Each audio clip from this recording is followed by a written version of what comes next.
So you are close to completion on your amazing new asset that is going to be bringing you a great income. So this is for a hold strategy. So if you are doing a hold strategy, what we are looking to do is about 4 to 6 weeks away from completion, we want to start advertising the rooms that are coming to market so that you can attract all of those lovely renters to your property. So whether you've got multiple rooms or just a buy-to-let unit, then you want to get your advertisement started. Now, at the same time, the next step is very similar. If you're selling, you need to start building relationships with letting agents. So if you're planning on having a lettings manager in your business that is going to take care of your room so it frees up your time to keep getting more and more deals, growing your portfolio, then you need to start building relationships about 4 to 6 weeks before the property is ready for tenants to move in, so that they can then start to see what the demand is in the area, start to do the pre-advertising to let people know that at this specific point, there's going to be a new property on the market with lots of rooms available, and they can start assessing the demand. You can advertise slightly higher rents to begin with, so you're not going in budget first. You can go a bit higher, and then you've got room to negotiate and come down if necessary. In the area, it might get snapped up before that it's even finished. We want to get as many of the property filled as possible for the valuation purposes, because to get the highest valuation number, we need to be able to prove and show the best amount of income.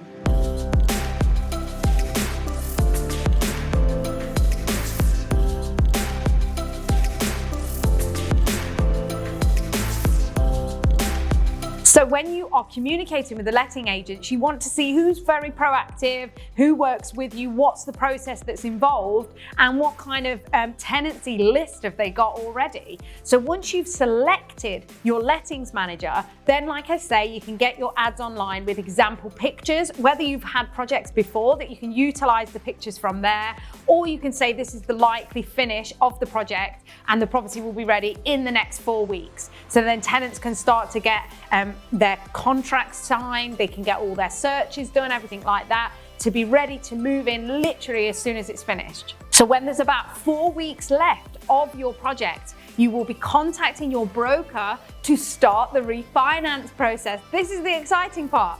So you can start the refinance, getting all of the forms and everything filled out and sent back. So this is 4 weeks before it's actually finished.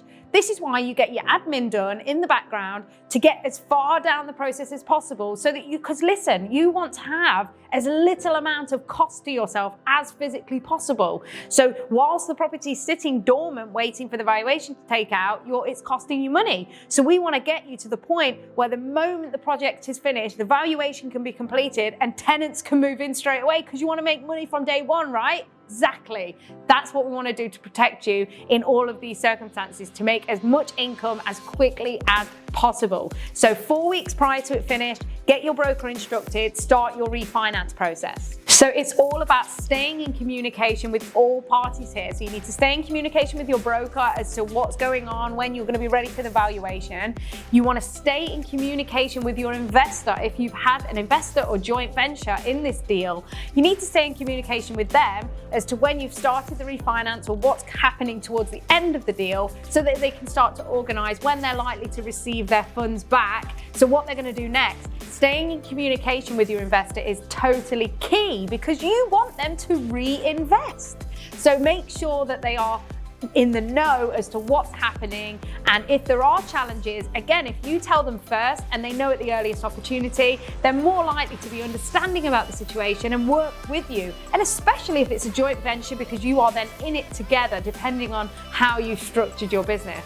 When you've got about 2 to 3 weeks left on your project, look at starting to order your furnishings, because you want the house to be fully furnished if it is a HMO, for example, or even if you're doing a furnished buy-to-let.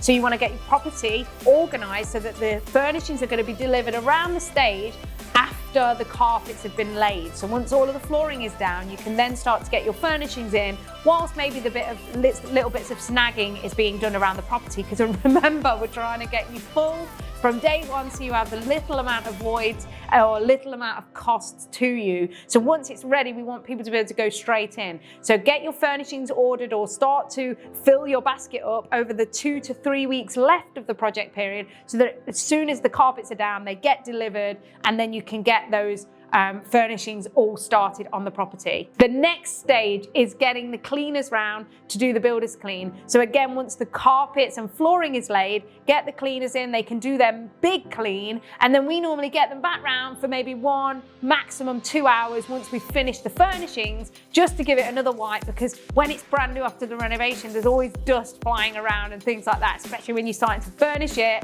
So then they come round again at the end and do the final clean when it's fully furnished. And then at this point, the next step after getting your builders clean and your furnishings in is to get your valuer in to do the valuation and the walk round, and get your portfolio pictures taken by yourself or your letting agent, whoever is doing the photography for you, so they can get the photos online, marketing the rooms to the tenants, or sending them to the tenants if the rooms have already been secured.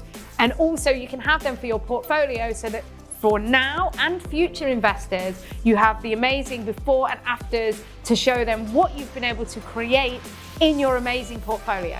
The next step is organizing your calendar so that you can make sure you follow all of these processes to get them all done in great time, so that you're not losing days, you're not losing weeks where you've not been able to book somebody in or get to site to get it furnished and get it finished and ready for your tenants.